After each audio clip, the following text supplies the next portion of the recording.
Good morning, students. I am Kamala, Assistant Professor of Political Science from New Government Degree College, Serlingampalli. ఈరోజు మనం BA 4th సెమిస్టర్లో ఉన్నటువంటి topic కేంద్ర ప్రభుత్వం. ఈ కేంద్ర ప్రభుత్వంలో మనం డిస్కస్ చేసేది రాష్ట్రపతి గురించి. సో మొదటగా మీరు తెలుసుకోవాల్సింది ఏంటంటే కేంద్ర కార్యనిర్వాహక శాఖ. ఈ కేంద్ర కార్యనిర్వాహక శాఖ యూనియన్ ఎగ్జిక్యూటివ్ అంటున్నాం. ఈ యూనియన్ ఎగ్జిక్యూటివ్ అనేది నిబంధన 52 నుంచి 78 వరకు మనకు రాజ్యాంగంలో స్పష్టంగా లిఖించబడి ఉన్నది. సో ఈ కేంద్ర కార్యనిర్వాహక వర్గంలో మనకు రాష్ట్రపతి, ఉపరాష్ట్రపతి, ప్రధానమంత్రి మరియు అతని మంత్రిమండలితో పాటు అటార్నీ జనరల్ ఉండడం జరుగుతుంది. స్టూడెంట్స్ గుర్తుపెట్టుకోండి, కేంద్ర కార్యనిర్వాహక శాఖలో ఎవరెవరు వస్తారు? ఒకటి రాష్ట్రపతి, రెండవది ఉపరాష్ట్రపతి, మూడవది ప్రధానమంత్రి మరియు మంత్రిమండలి, నాలుగవది అటార్నీ జనరల్. ఓకే, సో మనకేంటంటే పార్లమెంటరీ తరహా ప్రభుత్వంలో మన వ్యవస్థ ఎటువంటి వ్యవస్థ? పార్లమెంటరీ తరహా వ్యవస్థ. ఈ పార్లమెంటరీ తరహా ప్రభుత్వంలో 2 రకాలైన కార్యనిర్వాహకాధికారులు ఉంటారు అని గుర్తుపెట్టుకోండి. 2 రకాల కార్యనిర్వాహక అధికారులు ఉంటారు. ఒకటేమో వాస్తవ కార్యనిర్వాధికారి, రెండవది నామమాత్ర కార్యనిర్వాధికారి. వాస్తవ కార్యనిర్వాధికారి ఎవరైతే ఉన్నారో వాళ్ళు ప్రభుత్వ అధినేతగా వ్యవహరించడం జరుగుతుంది. వాస్తవ కార్యనిర్వాధికారి ఎవరిక్కడ? ప్రధానమంత్రి మరియు అతని మంత్రిమండలి. వీళ్ళు ఏ విధంగా వ్యవహరిస్తారు? ప్రభుత్వానికి అధినేతగా వ్యవహరిస్తారు. ఎందుకంటే మనము ఈ ప్రజాస్వామ్య దేశంలో ఏ రాజకీయ పార్టీకి అయితే మెజారిటీ వస్తుందో వాళ్ళే ప్రభుత్వాన్ని ఏర్పాటు చేస్తారు. కాబట్టి ఆ మెజారిటీ పార్టీ యొక్క నాయకుడు ప్రభుత్వ అధినేతగా వ్యవహరించడం జరుగుతుంది. So the leader of the party, which party? The majority party will become the prime minister. Okay, and he forms the government and he will be the head of the government, right? So ఇక్కడ మనము నామమాత్రపు కార్యనిర్వాధికారి అంటున్నాము. ఈ నామమాత్రపు కార్యనిర్వాధికారి ఎవరు? రాష్ట్రపతి. రాష్ట్రపతి ఏంటంటే డైరెక్ట్ కాకుండా ఇండైరెక్ట్గా, అంటే ప్రత్యక్షంగా కాకుండా పరోక్షంగా నియమించడం జరుగుతుంది. సో అతడు ఏంటంటే రాజ్యాధినేతగా వ్యవహరించడం జరుగుతుంది. సో ఇక్కడ మనం ఏమంటున్నాము? 2 రకాల అంటే పార్లమెంటరీ తరహా ప్రభుత్వంలో 2 రకాలైన కార్యనిర్వాహక అధికారులు ఉంటారు. ఒకటేమో రాష్ట్రపతి, ఇతడు దేశాధినేతగా వ్యవహరించడం జరుగుతుంది. ఇక రెండవది తీసుకున్నట్టయితే వాస్తవ కార్యనిర్వాధికారి, ప్రధానమంత్రి మరియు మంత్రిమండలి ప్రభుత్వ అధినేతలుగా వ్యవహరించడం జరుగుతుంది. అయితే రాజ్యాంగం ఏంటంటే రాష్ట్రపతికి చాలా అధికారాలు అనేది అంటే ఇవ్వడం జరిగింది. కానీ దీనికి రాష్ట్రపతి మరియు మంత్రిమండలి సలహాతోనే ఆ అధికారాలు ఏవైతే ఉంటాయో వాటిని చలాయించడం జరుగుతుంది. అందుకే ఇతనిని రబ్బర్ స్టాంప్ అనడం జరుగుతుంది. అయితే దేశ పరిపాలన ఏదైతే ఉందో అది మొత్తము రాష్ట్రపతి పేరు మీదనే నిర్వహించడం జరుగుతుంది. ఈ పద్ధతి అనేది నిబంధన 77లో మనకు స్పష్టంగా రాజ్యాంగంలో లిఖించబడి ఉన్నది. ఈ పద్ధతిని మనము అమెరికా నుంచి గ్రహించడం జరిగింది. అంతకుముందు భారత రాజ్యాంగం యొక్క ముఖ్య లక్షణాలను గురించి మనం తెలుసుకున్నప్పుడు ఇంపాక్ట్ ఆఫ్ అదర్ కాన్స్టిట్యూషన్ అనేది డిస్కస్ చేశాం.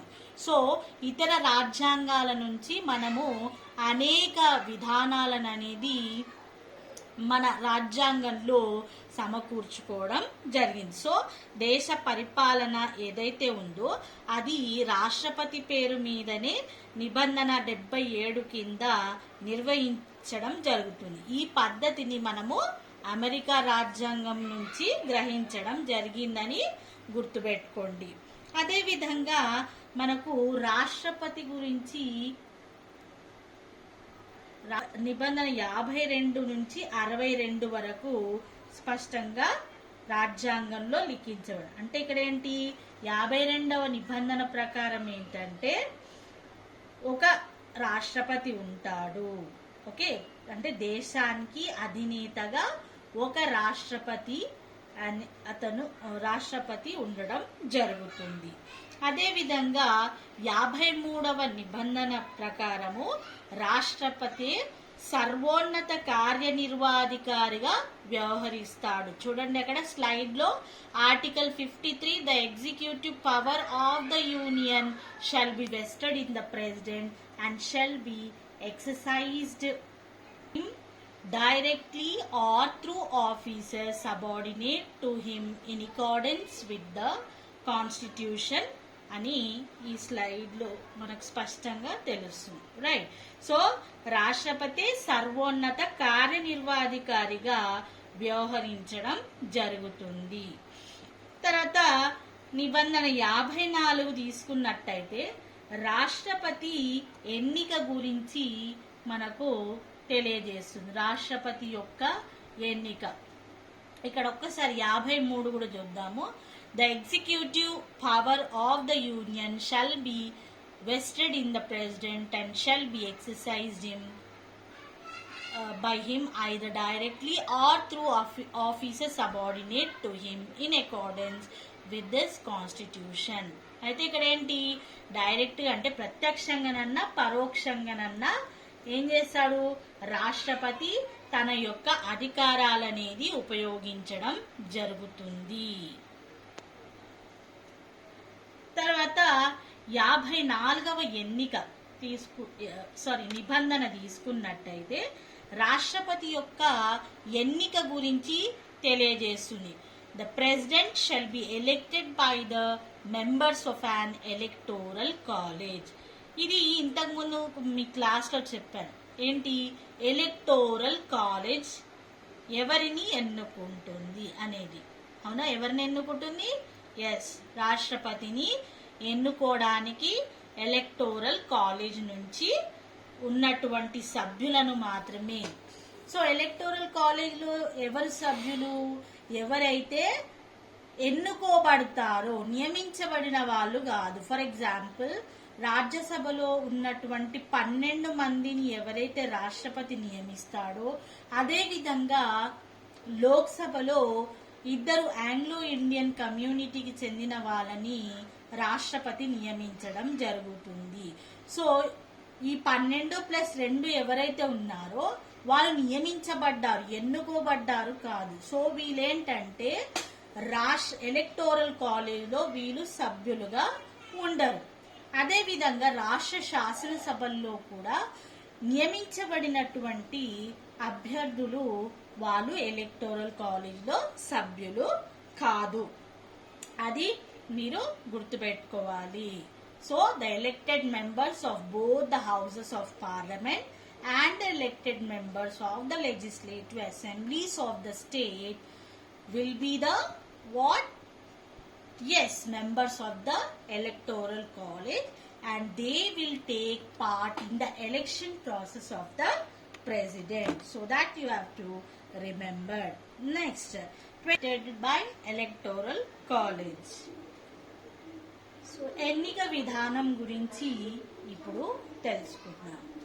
సో ఎన్నిక విధానం అనేది మనం తీసుకున్నట్టయితే ఒక ప్రిన్సిపల్ మీద బేస్ చేసుకొని ఉంది.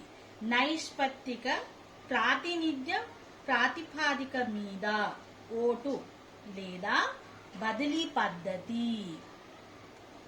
సో దీని ప్రకారం ఏంటంటే రహస్య ఓటు బ్యాలెట్ ఏదైతే ఉందో ఆ రహస్య ఓటు బ్యాలెట్ ద్వారా రాష్ట్రపతిని ఎన్నుకోవడం జరుగుతుంది. So manner of election of president అండి. So scale of representation of different states at the election of president for the purpose of securing such uniformity among the states in as well as party between the states as a whole and the union. Elected member of parliament and of the legislative assembly of each state is entitled to cast at such election shall be determined in the following manner. అయితే ఇక్కడ ఏంటంటే మన దేశంలో తీసుకున్నట్టయితే వివిధ రాష్ట్రాల్లో జనాభా అనేది కొన్ని రాష్ట్రాల్లో ఎక్కువ ఉంటుంది, కొన్ని రాష్ట్రాల్లో తక్కువ ఉంటుంది. సో ఆ బేస్ మీద ఓట్ వాల్యూ అనేది తీసుకోవడం జరుగుతుంది. సో ఇక్కడ ఎన్నిక విధానం నైష్పత్తిక ప్రాతినిధ్య ప్రాతిపాదిక మీద ఒక ఓటు లేదా బదిలీ పద్ధతి ప్రకారం రహస్య బ్యాలెట్ ద్వారా జరుగుతుంది. దీన్ని మనము ధమాషా ఓటింగ్ పద్ధతి అని కూడా అంటారు. నా రాష్ట్రపతి ఎన్నిక కేంద్ర ఎన్నికల సంఘం నిర్వహించడం జరుగుతుంది. అంటే దీనికి సంబంధించినటువంటి నోటిఫికేషనే కానీ అదేవిధంగా ఎన్నికల తేదీ మొదలగు ఏవైతే ఉంటాయో ఆ విషయాలన్నీ కేంద్ర ఎన్నికల సంఘమే నిర్ణయించడం జరుగుతుంది. రాష్ట్రపతి ఎన్నికకు రిటర్నింగ్ అధికారిగా ఎవరుంటారంటే ఒకసారి లోక్సభ సెక్రటరీ జనరల్ అయితే మరొకసారి రాజ్యసభకు చెందినటువంటి సెక్రటరీ జనరల్ రొటేషన్ పద్ధతి ఆర్ రోలింగ్ పద్ధతిలో ఉండడం జరుగుతుంది. ఫర్ ఎగ్జాంపుల్ 2007లో Lok Sabha secretary general PDT Achari returning అధికారిగా వ్యవహరించడం జరిగింది. తర్వాత 2012 రాష్ట్రపతి ఎన్నికల్లో Rajya Sabha secretary general Vivek Kumar Agnihotra returning ఆఫీసర్గా వ్యవహరించడం జరిగింది. తర్వాత 2017లో జరిగినటువంటి రాష్ట్రపతి ఎన్నికల్లో లోక్సభ, ఎందుకంటే నేను చెప్పాను ఒకసారి లోక్సభ సెక్రటరీ జనరల్ అయితే ఇంకోసారి రాజ్యసభ సెక్రటరీ జనరల్, తర్వాత లోక్సభ సెక్రటరీ జనరల్. అంటే 2017లో Anoop Mishra Lok Sabha secretary general returning అధికారిగా వ్యవహరించడం జరిగింది. ఇప్పుడు ఎవరు మన రాష్ట్రపతి? ఎస్, రామ్నాథ్ కోవింద్. ఎన్నో రాష్ట్రపతి?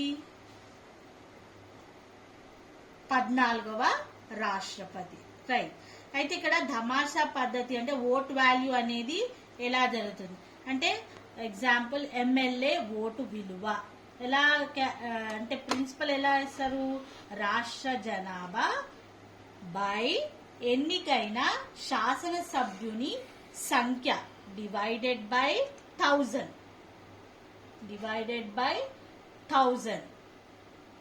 అదేవిధంగా ప్రతి రాష్ట్రం జనాభా అనేది ఇందాక చెప్పాను, ప్రతి రాష్ట్ర జనాభా అనేది వేరువేరుగా ఉంటుంది కనుక శాసనసభ్యుని ఓటు విలువ రాష్ట్రానికి మధ్య మారుతూ ఉంటుంది. సో అంటే ఓటు విలువ ఒక్కోసారి మారుతుంది. ఇప్పుడు ఫర్ ఎగ్జాంపుల్ ఉత్తరప్రదేశ్లో అధిక జనాభా ఉందనుకోండి, దాని ఓటు వాల్యూ అనేది మారడం జరుగుతుంది. అదేవిధంగా సిక్కింలో చాలా తక్కువ జనాభా ఉందనుకోండి, దాని ఓటు వాల్యూ అనేది తగ్గుతుంది. ఎమ్మెల్యేకి ఏ విధంగా అయితే మనం ప్రిన్సిపల్ చెప్పామో అదేవిధంగా ఎంపీకి కూడా ఓటు విలువ అనేది ఉంటుంది. ఎంపీ ఓటు విలువ ఈజ్ ఈక్వల్ టు అన్ని రాష్ట్ర శాసన సభ్యుల మొత్తం ఓట్ల విలువ బై పార్లమెంట్ ఉభయ సభలలో ఎన్నికైన సభ్యుల సంఖ్య. అయితే ఇక్కడ మనకేంటంటే టోటల్ ఎమ్మెల్యే సంఖ్య ప్లస్ ఎంపీల సంఖ్య, ఇలా మనకు ఓటు విలువ అనేది తెలుసుకోవడానికి ఆస్కారం ఉంటుంది. ఇది మీకు అసైన్మెంట్. ఓకే, నెక్స్ట్ పదవీ కాలం. మనకు జనరల్గా తీసుకున్నట్టయితే ఈ పదవీ కాలం అనేది 5 సంవత్సరాలు. సో మనకు 5 సంవత్సరాల్లో ఏదైనా జరగచ్చు.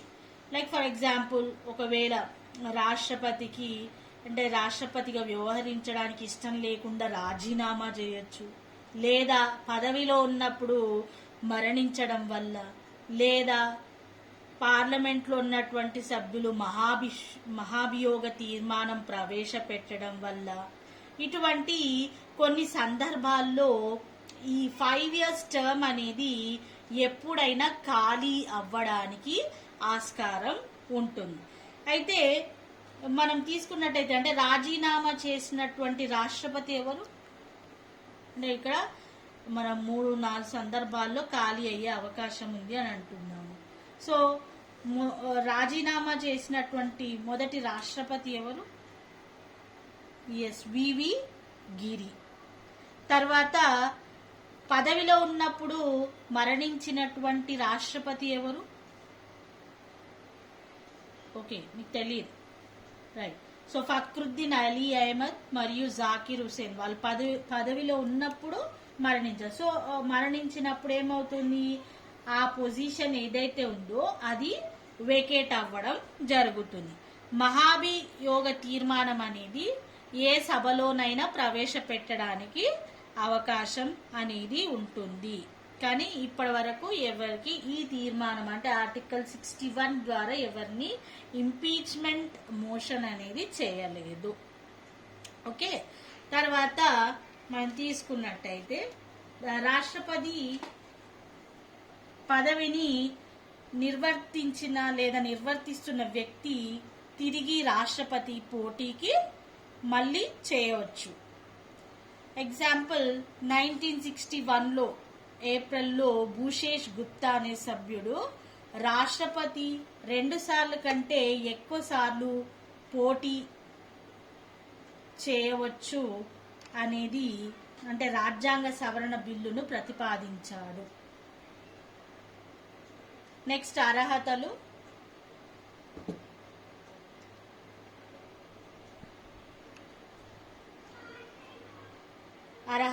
ఎలిజిబిలిటీ ఫర్ చూడండి ఇక్కడ eligibility for re-election a person who holds 57 a person who holds or who has held office as president shall subject to other provisions of this constitution is eligible for re-election to that office. అంటే రాష్ట్రపతి పదవిని నిర్వర్తించిన లేదా నిర్వర్తిస్తున్న వ్యక్తి తిరిగి రాష్ట్రపతిగా పోటీ చేయొచ్చు. 1961 ఏప్రిల్లో భూషేష్ గుప్తా అనే సభ్యుడు రాష్ట్రపతి 2 కంటే ఎక్కువ సార్లు పోటీ చేయకుండా పరిమితి విధించాలని రాజ్యాంగ సవరణ బిల్లును ప్రతిపాదించడం జరిగింది. అయితే రాజ్యాంగం ప్రకారం ఏంటంటే రాష్ట్రపతి పదవికి ఎన్నిసార్లైనా పోటీ చేయొచ్చు, రాష్ట్రపతిగా పదవి నిర్వర్తించవచ్చు అనేది గమనించాలి. Next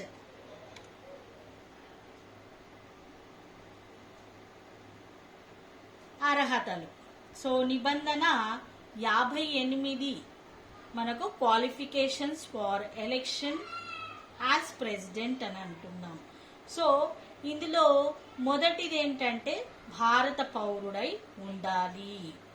what is that? Is a citizen of India and should have completed the age of 35 years of age and is qualified అంటే లోక్సభ సభ్యుడిగా ఎన్నిక కావాల్సినటువంటి అర్హతలను కలిగి ఉండాలి.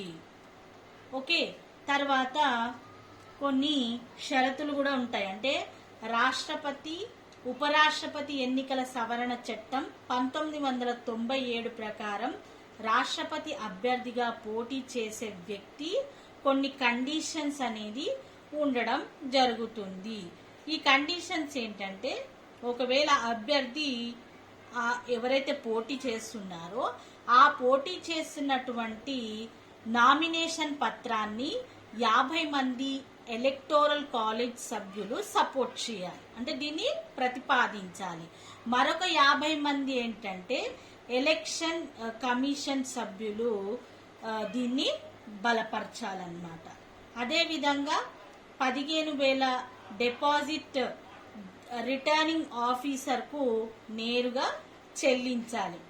అంటే ఇక్కడ ఏంటంటే ఈ ఎన్నికల్లో ఒకవేళ 1/6 వంతు కంటే తక్కువ ఓట్లు అభ్యర్థికి వచ్చినప్పుడు అతడు చెల్లించినటువంటి డిపాజిట్ ఏదైతే 15,000 ఉందో ఆ 15,000 డిపాజిట్ అనేది కోల్పోవడం జరుగుతుంది. సో పార్లమెంట్ నిర్ణయించినటువంటి ఇతర అర్హతలు కూడా కలిగి ఉండాలి.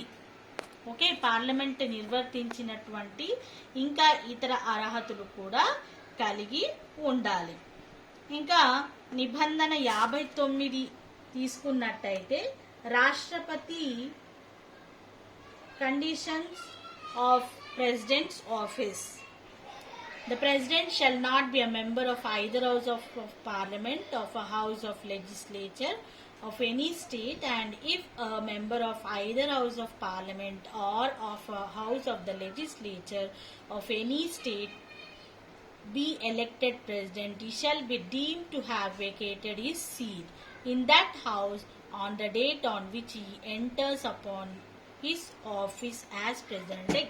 ఎక్కడన్నా ఒకవేళ సభ్యత్వం పార్లమెంట్లోనే కానీ లేకపోతే రాష్ట్రాల్లో ఉన్నటువంటి శాసనసభల్లోనే కానీ సభ్యత్వం ఉంటే దాన్ని వెకేట్ చేసి అతడు, అంటే ఎప్పుడు వెకేట్ చేయాలి, ఎప్పుడైతే అతడు ప్రెసిడెంట్గా నియమించడం జరుగుతుందో.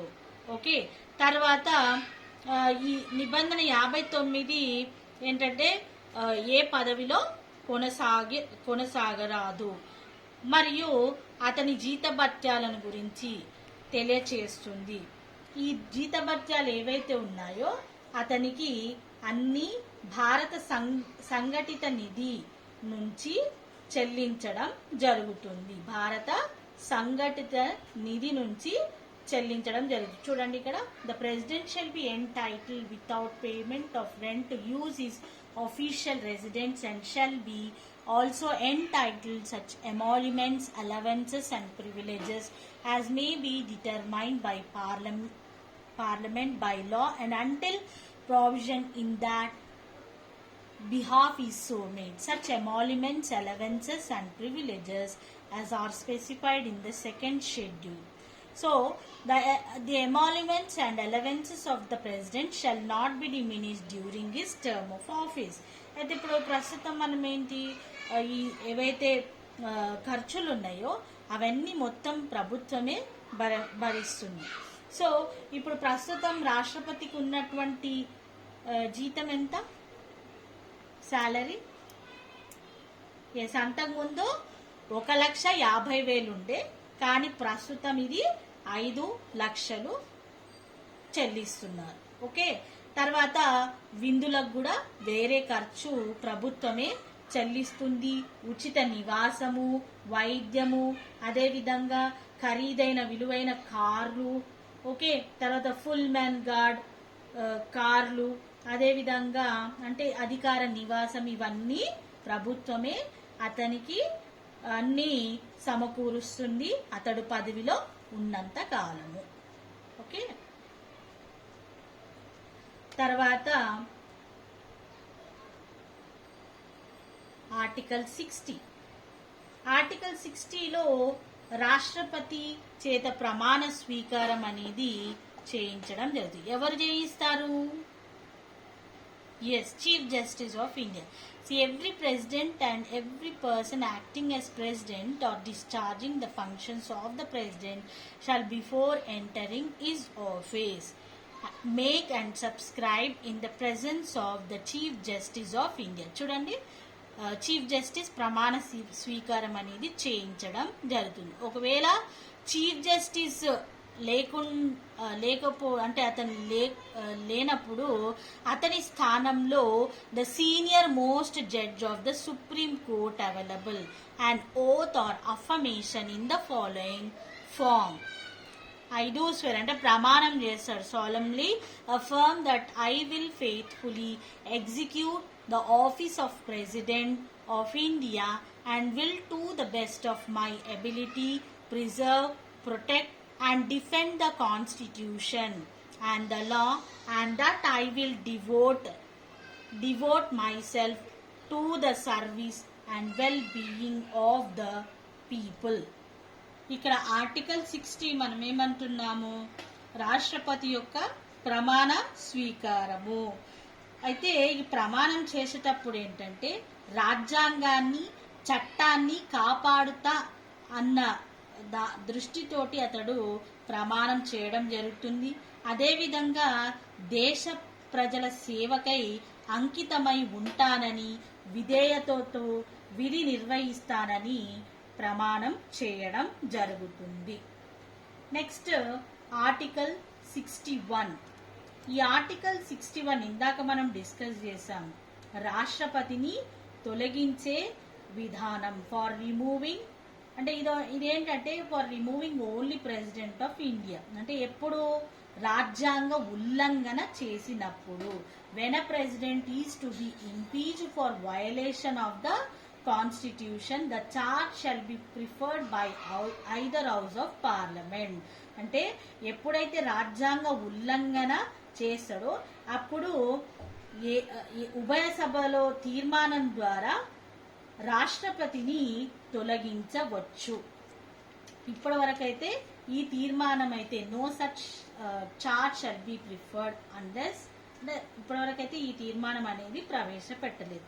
అయితే ఇక్కడ కొన్ని ప్రొసీజర్స్ ఉంటాయి. అంటే ఎలా ఈ పార్లమెంట్ ఉభయ సభలో తీర్మానం అనేది ప్రవేశపెట్టడానికి ఆస్కారం ఉంటుంది. ఒకటి ఏంటంటే ఏ సభలోనైనా ఈ తొలగించే విధానం లేదా ఇంపీచ్మెంట్ మోషన్ అనేది ప్రవేశపెట్టవచ్చు. రెండవది ఏంటంటే 1/4 వంతు దీన్ని సపోర్ట్ చేయాలి. అంటే ఏ సభలోనైనా దీన్ని కాదు, ఎక్కడైతే ఈ తీర్మానం ప్రవేశపెడతారో అక్కడ ఏంటంటే 1/4 వంతు దానికి సపోర్ట్ అనేది ఆర్ మెజారిటీ అనేది ఉండాలి. తర్వాత దీన్ని ఇప్పుడు ఫర్ ఎగ్జాంపుల్ లోక్సభలో ప్రవేశపెడితే దాన్ని రాజ్యసభకు ప్రవేశపెట్టాలి. అప్పుడు ఏంటంటే ఎప్పుడైతే 1/4 మెజారిటీ తోటి దీని సపోర్ట్ ఏదైతే ఉంటుందో అంటే ప్రవేశపెడతారో దీన్ని లోక్సభలో ప్రవేశపెట్టడం జరుగుతుంది. సో 2/3 మెజారిటీ ఈ సభలో కూడా ఆమోదం పొంది తిరిగి రాజ్యసభలో 2/3 వంతు తీర్మానం ఆమోదం పొందితే అప్పుడు ఈ తీర్మానము ఏమవుతుంది, ఒకవేళ ఆమోదం పొందితే అప్పుడు రాష్ట్రపతిని తొలగించే అవకాశం ఉంటుంది. ఈ తొలగించేది కూడా అంటే ఇంపీచ్మెంట్ మోషన్ ఏదైతే ఉందో రాష్ట్రపతికి ఒక 14 రోజుల ముందే అంటే తొలగింపు విధానం గురించి నోటీస్ అనేది పంపించాలి. ఓకే, ఇంకా ఇందాక డిస్కస్ చేసామంటే తొలగింపు అంటే టర్మ్ అనేది 5 సంవత్సరాలు ఉంటుంది. అంటే కొన్ని సందర్భాల్లో ఖాళీ అయ్యే అవకాశం కూడా ఉంటుంది. రాజీనామా చేసినప్పుడు, చనిపోయినప్పుడు, ఇంపీచ్మెంట్ మోషన్ అనేది ప్రవేశపెట్టినప్పుడు, అదేవిధంగా ఒకవేళ సుప్రీం కోర్టులో అంటే రాష్ట్రపతికి సంబంధించినటువంటి ఎన్నికల వివాదం ఒకవేళ ఉంటే, ఒకవేళ సుప్రీంకోర్టు రాష్ట్రపతి ఎన్నిక చెల్లదు అని ప్రకటించినప్పుడు ఆయా సందర్భాల్లో ఖాళీ అయ్యే అవకాశం అనేది ఉండడం జరుగుతుంది. చూడండి, time of holding election to fill vacancy in the office of president and term of office ఇందాక మనము ఎక్స్ప్లెయిన్ చేయడం జరిగింది. రైట్, ఇక అధికారాలు తీసుకున్నట్టయితే 2 రకాల అధికారాలు అనేది మనకు అంటే రాజ్యాంగంలో స్పష్టంగా రాష్ట్రపతి యొక్క అధికారాల గురించి తెలియజేస్తుంది. ఒకటేంటి, సాధారణ అధికారాలు, జనరల్ పవర్స్ అంట. రెండవది అత్యవసర అధికారాలు, ఎమర్జెన్సీ పవర్స్. సో సాధారణ అధికారాల్లో కూడా మళ్ళీ క్లాసిఫికేషన్ చేయడం జరిగింది. అందులో కార్యనిర్వాహక అధికారాలు, శాసన అధికారాలు, ఆర్థిక అధికారాలు, న్యాయ అధికారాలు, రాయబారి అధికారాలు, సైనిక అధికారాలు, ఇవన్నీ సాధారణ అధికారాల కిందికి రావడం జరుగుతుంది. ఇక అత్యవసర అధికారాల్లో తీసుకున్నట్టయితే జాతీయ అత్యవసర పరిస్థితి 352, రాష్ట్రాలలో రాష్ట్రపతి పాలన 356, దీన్ని కాన్స్టిట్యూషనల్ ఎమర్జెన్సీ అని కూడా అంటారు. ఆర్థిక అత్యవసర పరిస్థితి, ఫైనాన్షియల్ ఎమర్జెన్సీ 360 నిబంధన. సో ఇవి మనం డీటెయిల్డ్గా నెక్స్ట్ క్లాస్లో డిస్కస్ చేద్దాము. Thank you so much.